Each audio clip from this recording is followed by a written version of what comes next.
¿Cómo están? Bienvenidos a un nuevo capítulo de La Región al Mundo, el programa de análisis internacional del Centro de Estudios Europeos de la Universidad de Concepción, con el apoyo de la Cátedra Jean Monnet de la Unión Europea y que se transmite cada semana por Canal 9 Regional y que además lo pueden ver en el canal de YouTube del Centro de Estudios Europeos.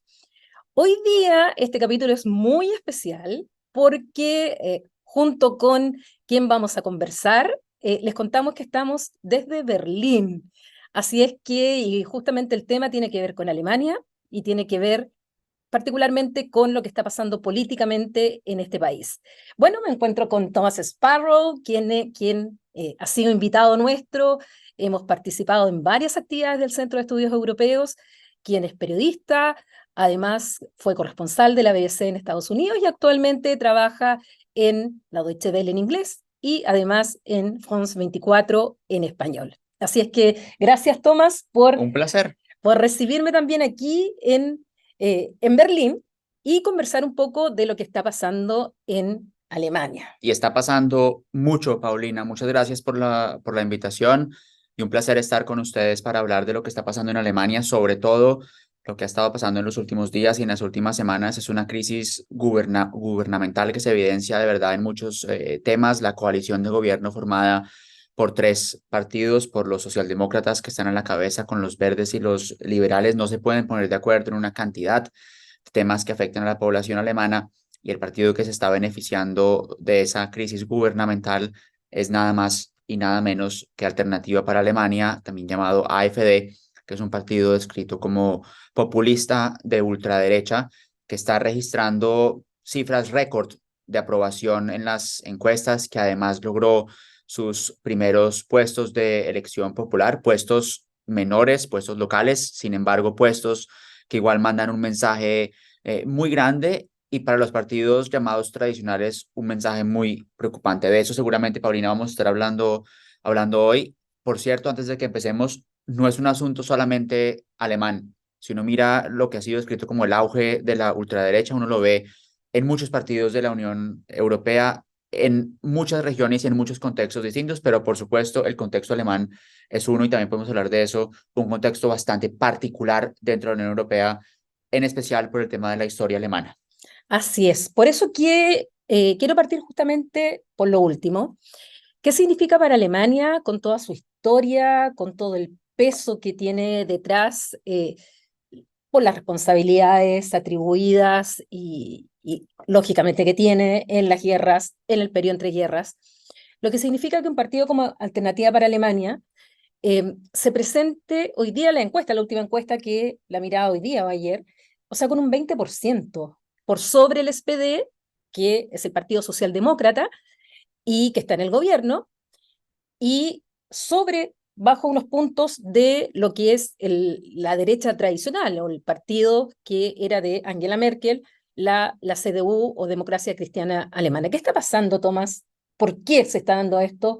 ¿Y qué pasa con esa memoria histórica también de los alemanes? Ahora, antes de empezar con el tema de las encuestas, hay que hacer ahí claridad que las encuestas son un mensaje momentáneo, un mensaje de lo que está Sí. pasando actualmente en Alemania, no reflejan necesariamente lo que vaya a pasar en 6 meses o en un año, y menos en un contexto tan rápido, tan difícil que está viviendo Alemania y Europa en particular por el tema de la guerra en Ucrania. Los últimos años han sido muy difíciles para Europa en general, y así que cuando uno mira esas encuestas hay que verlo de verdad con esa precaución de saber que solamente reflejan este momento actual. Y es un momento actual en el que, como ya venía diciendo, los partidos tradicionales y en particular los partidos que están en el gobierno están afrontando una grave crisis, que ha sabido aprovechar el partido de ultraderecha para llegar a ese 20% a nivel nacional, cifras récord para ellos, y sobre todo para llegar a cifras muy altas, incluso como el partido principal en las encuestas en los estados federados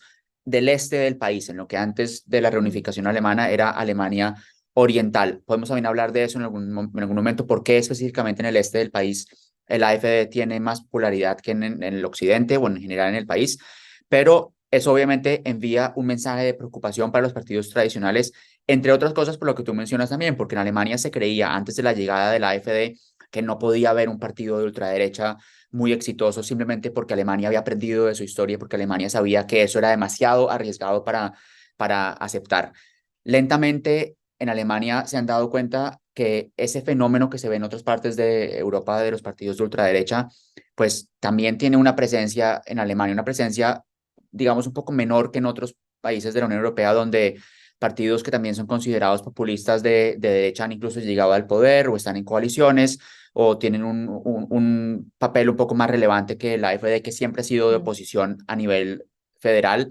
De hecho, de lo que se llama un cordón sanitario, o algunos lo llaman también un cordón democrático, de cero cooperación con el AfD, también en parte porque se considera antidemocrático, porque se considera un peligro para el orden democrático de Alemania, porque se considera que trae también de vuelta pesadillas muy grandes para el país. Entonces, sin duda, en el contexto alemán es un tema quizás mucho más preocupante que en el de otros países europeos. También porque se considera que no se puede que no se le puede dar cabida, no se le puede dar espacio a un partido de ultraderecha. Sin embargo, si se mira desde la perspectiva de ellos, de ese partido de ultraderecha, ellos se ven como la única oposición real en Alemania, como el único partido que se atreve a decir las cosas como son. Uno puede discutir si sí o si no, pero así es como se ven ellos, como un partido que dice las cosas como son y que representa personas que se han visto desencantadas por los partidos tradicionales, que se han visto desencantadas por la política de lo que se considera el establishment o el establecimiento. Y en momentos de mucha incertidumbre, en momentos de preocupación económica, sobre todo para las familias, en momentos de preocupación política por la inestabilidad que vive en Europa, en momentos en que las personas de verdad no encuentran muchas respuestas a sus problemas en el gobierno, muchos han ido a parar al AfD y lo han hecho no necesariamente porque estén convencidos del AfD, eso también podemos mirarlo, Sí. sino porque están desencantados de los demás partidos. Si uno mira encuestas recientes, creo que era el 70%, alrededor del 70% de las personas que hoy votarían por el AfD lo hacen no necesariamente porque la AfD dé las respuestas que necesitan, sino porque no encuentran esas respuestas en los demás partidos. Eso también es un tema importante. Bueno, eso es lo que está pasando un poco en todas partes. También está pasando en América Latina, en el cual nosotros nos damos cuenta que efectivamente muchos de aquellos que están votando por los populismos de derecha o de izquierda, finalmente es un voto castigo, es un voto contra el incumbente, contra el gobierno, contra quien está. Y tal como tú le dices, no necesariamente están de acuerdo con la ideología que está detrás y muchas veces la ignoran, muchas veces ni siquiera Sí, saben que, porque además saben muy bien cómo tocar las teclas, cómo no demostrar, sobre todo en un electorado que quieren captar, no demostrar que son xenófobos, no demostrar que realmente son homófobos, que realmente... Entonces, van más al tema de la inmigración, van más al tema de la seguridad, a las cosas cotidianas de la gente, sí. y que por supuesto que ahí toca. Entonces, mi pregunta va, ¿y qué está pasando con el gobierno de Olaf Scholz? Olaf Scholz es quien es el canciller, quien después de Angela Merkel, bueno, asume, es socialdemócrata y tiene esta coalición que señalaba Thomas, que está formada, que es la que se llama la coalición semáforo, con los liberales y con el Partido Verde. ¿Qué ha pasado, Thomas, con esa coalición sui generis a nivel federal? Porque se había dado algo a nivel local, pero así como federal, primera vez y después de tanto tiempo de Angela Merkel en el poder. Claro, eso es importante lo que mencionas al final porque es la primera vez que en Alemania a nivel federal tres partidos se ponen de acuerdo para formar una coalición y no fue una coalición que se formó porque los tres partidos tuvieran mucho en común y quisieran formar una coalición, sino básicamente porque no les quedó otra alternativa que hacerlo. Es una coalición más bien obligada que una coalición Un voluntaria. matrimonio por Es conveniencia más un más matrimonio que por por amor. conveniencia, sí. Y Alemania entonces ya venía muy polarizada, muy dividida desde hace mucho rato. Eso ya se veía incluso desde la última elección de Angela Merkel en 2017, cuando se demoró meses en formar una coalición y finalmente tuvo que formar una coalición también a regañadientes con los socialdemócratas porque no quedaba otra alternativa. La alternativa habría sido un gobierno de minoría, que es algo que en Alemania, por supuesto, los grandes partidos no quisieran porque no pueden pasar entonces o no pueden aprobar entonces sus propuestas en el Parlamento. Algo similar pasó en la última elección en 2021, en la que ganaron los socialdemócratas de Olaf Scholz, y Olaf Scholz salió a buscar con quién podía hacer su coalición de gobierno y encontró que podía hacerlo de verdad regañadientes con dos partidos que no pueden ser más diferentes en las prioridades políticas que tienen. Los liberales pro sí, ¿cómo se dice? Pro gobierno, creo que no pro gobierno, no pro empresas les llaman. Y por otro lado, los verdes que tenían su enfoque, obviamente, climático, su enfoque con temas muy diferentes a Más los más social, un sociales. acento mucho más social. Claro, un acento mucho más social que viene de los Mm, verdes. O sea, los verdes en Alemania siempre han sido como una especie de partido comodín que puede trabajar tanto con los socialdemócratas como con los conservadores, mm, pero otra cosa es trabajar con los socialdemócratas y con los liberales que tienen un enfoque muy distinto de cómo ven el tema mm, gubernamental. Viene desde el punto más básico de si debe haber o no prohibiciones o si debe haber más elección libre del individuo en temas tan variados como los temas climáticos o los temas sociales. Podemos hablar mucho más mm. sobre esto, pero básicamente lo que estamos viendo hoy es que el gobierno, en las principales propuestas que tiene, ya sean propuestas climáticas, propuestas sociales, propuestas familiares, no se puede poner de acuerdo. Entonces, lo que se ve es un caos gubernamental que, por un lado, no los beneficia a ellos, y ya podemos hablar un segundo del Mm, liderazgo de Scholz, porque también es importante, pero que, por otro lado, beneficia a los partidos de oposición y, en particular, al partido AfD. mm, Es curioso porque el partido principal de oposición en Alemania es el partido conservador, el partido de Angela Merkel, que mm, estuvo 16 años en el poder, pero ellos no se han visto beneficiados tanto. Sí lideran las encuestas en muchos casos, pero no se han visto beneficiados por la mm. crisis gubernamental. Y la pregunta que muchos están haciendo en Alemania es ¿dónde está Scholz? Porque los liberales presentan sus propuestas, se pelean con los verdes se pelean con los liberales, y hay muchos que quisieran ver un liderazgo mucho más fuerte de Olaf Scholz y no tanto esa idea como mediadora entre dos partidos que no se entienden. Y Scholz ha recibido muchas críticas que se ven reflejadas también en las encuestas porque hay muchos que consideran que su liderazgo no es un liderazgo a la altura del canciller, a la altura de alguien que no solamente debería estar moderando las opiniones dentro de su coalición, sino que debería estar diciendo, un momento, ustedes aquí no se pelean, lo que vamos a hacer es esto, pero no es el estilo de Scholz. Ahora, hubo una imagen que salió en la prensa mundial en la cual en un acto público donde aparecen personas abucheándolo, sobre todo enrostrándole el apoyo de Alemania a Ucrania, y él de una manera se sale un poco como de eso de calmado, mesurado, y empieza a gritarles y a enfrentarlos. Eh, ¿Eso fue producto de estas críticas y tratar de demostrar que tiene un carácter mucho más fuerte, que pega en la mesa? Sí.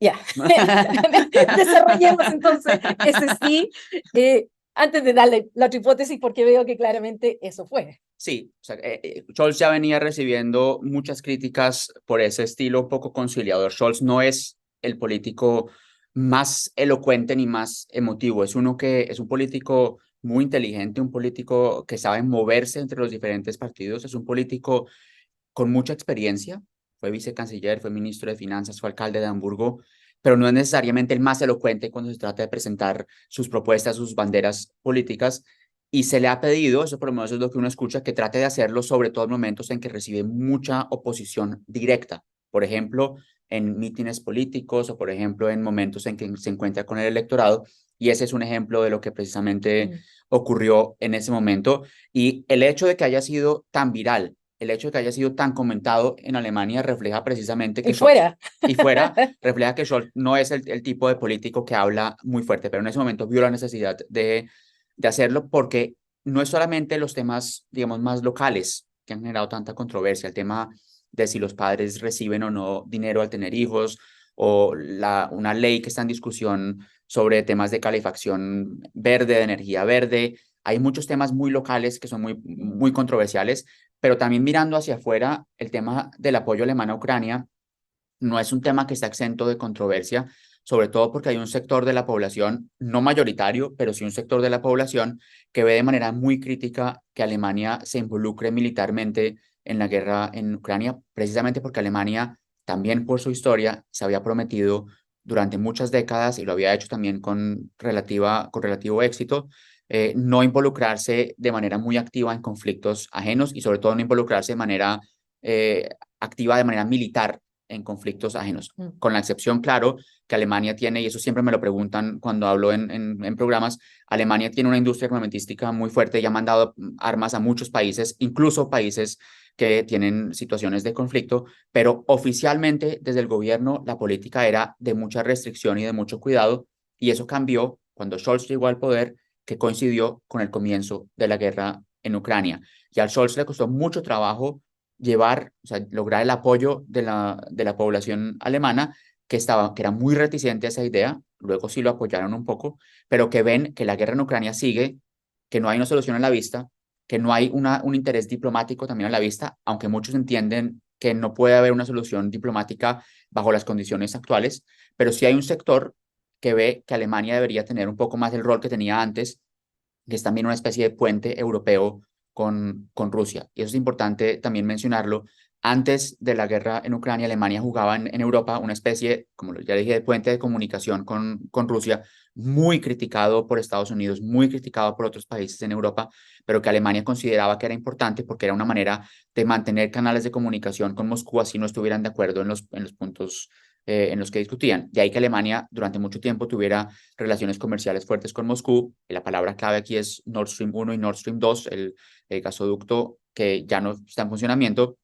Y Alemania durante mucho tiempo había mantenido esas relaciones con Moscú. Y hay un sector de la población que cree que Alemania debería todavía tener, digamos, una cierta apertura hacia Moscú. Y por cierto, esa apertura es una apertura que también está siendo capitalizada principalmente por dos partidos en los extremos políticos de Alemania, por el partido de la izquierda tradicionalmente cercano a posturas de Moscú y por el AfD en el extremo derecho, que se ve como el único partido, y así lo presentan ellos, que en realidad quiere la paz.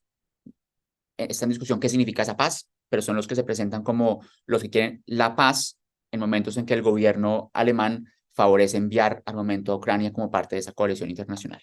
Ahora la polémica que está estos días aquí en Alemania es el anuncio de Estados Unidos del envío de armas de racimo a Ucrania y en el cual Alemania se opone. ¿Cuáles son las razones? ¿Por qué? ¿Qué hay detrás de esto? Porque hasta el momento Alemania, como tú decías, ha tenido una evolución, está apoyando, finalmente acepta que los países a los cuales les ha vendido los tanques, los Leopard y que se necesita para venderse en un tercero, la autorización de Alemania, finalmente la dio, Alemania ha enviado material, pero en este punto la polémica está ahora. ¿Cuál es la razón? Alemania no es un país que se mueva muy rápido, precisamente también por el tema de las coaliciones que se forman. Es un país que tiende a moverse, yo diría, de manera bastante, es un poco lento pero seguro.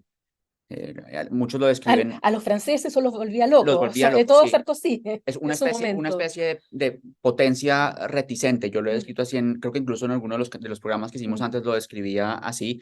Y eso se ha visto claramente en todo el tema de la guerra en Ucrania, desde el momento mismo en que Scholz, creo que fue el 27 de febrero de 2002, dio un discurso que pasará a la historia en Alemania como un discurso que marcará el legado de Olaf Scholz porque marcó un cambio de era político en Alemania y ese cambio de era político es un cambio de era en el que Alemania, por lo menos, pretendía o pretende tener una posición mucho más fuerte a nivel internacional, trabajar de manera mucho más clara con los aliados en temas también militares, aumentar su gasto de defensa, dejar un poco esa reticencia que se veía en los años Mm. anteriores. Y eso es algo que en palabras suena muy bien, pero que en los hechos ha venido acompañado de dudas y de lentitud, y también tiene que ver con el liderazgo de Scholz, que no es un canciller que de entrada puede decir esto lo hacemos así y así, sino que todo viene acompañado de un debate social y ese debate social también se está viendo en la situación actual que tú mencionas. Si uno mira todo lo que ha pasado desde la guerra en Ucrania, todas las decisiones alemanas no han sido decisiones necesariamente de un día para otro, sino han venido acompañadas de críticas de los aliados de Alemania que piensan que Alemania se está demorando mucho en tomar la decisión.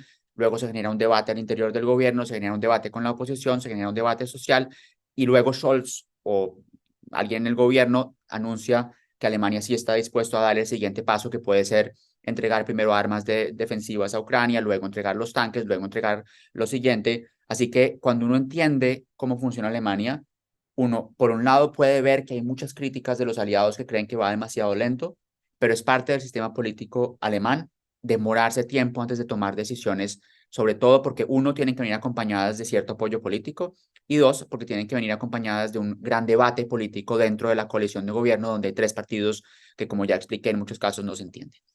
Ahora, para terminar, acá se habla de la cumbre Unión Europea-CELAC. ¿Aparece en algún lado? Porque en América Latina, poco. salvo aquellos que estamos más interiorizados con el tema, pero no es mucho lo que se habla, y es una cumbre que se va a efectuar la próxima semana, el 17 y 18 de julio, justamente cuando estemos emitiendo este programa, en la que se van a reunir 33 países de América Latina y el Caribe, más los 27 países de la Unión Europea, que después de 8 años de no haberse reunido, van a estar en Bruselas.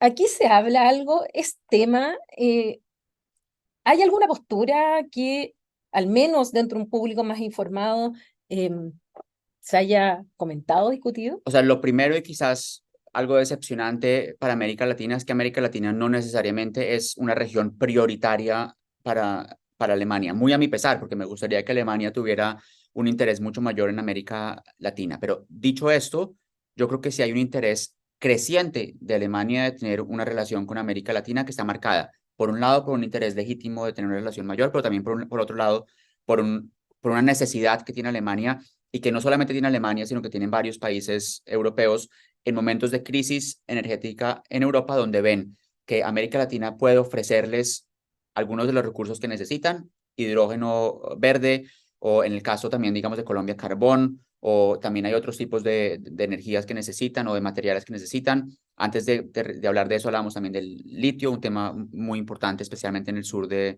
Sudamérica, y sobre todo también porque ven que América Latina ha sido algo reticente en el apoyo político que ha habido de otros países y sobre todo la Unión Europea a la posición ucraniana y a la posición europea sobre el tema de Ucrania. Entonces Alemania, como un país muy importante en Europa, ve que necesita acercarse un poco más a América Latina para poder de pronto convencer a países latinoamericanos de que apoyen la postura en foros internacionales que tiene Alemania y que tiene Europa, porque la idea también es no solamente que Europa se presente como unida en el tema de la guerra en Ucrania, sino también que puedan ganar adeptos o países, digamos, aliados en otras regiones del mundo y ven que pueden hacerlo en América Latina. Entonces, concretamente, ¿cómo se ve eso? Se ve en que varios ministros alemanes han ido a América Latina recientemente. La ministra de Exteriores, por ejemplo, estuvo recientemente en varios países de la región. Otros ministros también han El visitado. mismo Olaf Scholz está El en mismo, Chile. eso iba a decir, el mismo Olaf Scholz estuvo visitando algunos países, estuvo en Chile, y eso desde acá se ve también como una señal positiva que manda el gobierno alemán de que están interesados en las relaciones con América Latina. Pero también, vuelvo y digo, lo que dije en el principio es, cuando uno mira, digamos, las prioridades que tiene Alemania a nivel internacional, yo no diría, muy a mi pesar, que Alemania vea en América Latina una gran prioridad. Sí veo un creciente interés, no veo una prioridad, digamos, enorme si uno lo compara con otras regiones del mundo. Creo que este tema de la cumbre CELAC-Unión Europea o en general todos los temas en que pueda haber reuniones son vistos con interés en Alemania por esa posibilidad, por un lado, de acercarse en temas económicos y energéticos y por otro lado, de la posibilidad de acercarse también en temas políticos. Bueno, muchas gracias, Con mucho gusto. Tomás, y gracias también por haberme recibido acá. Así es que el programa este ha sido grabado aquí en Berlín. Y para ustedes, bueno, sepan que cada semana estamos en Canal 9 Regional analizando desde la región el mundo. Y ahora desde el mundo estamos analizando la región. Así es que muchas gracias y nos vemos cada semana por las pantallas de Canal 9 y también en el canal de YouTube del Centro de Estudios Europeos. Hasta Muchas la gracias. próxima. Chao. Adiós.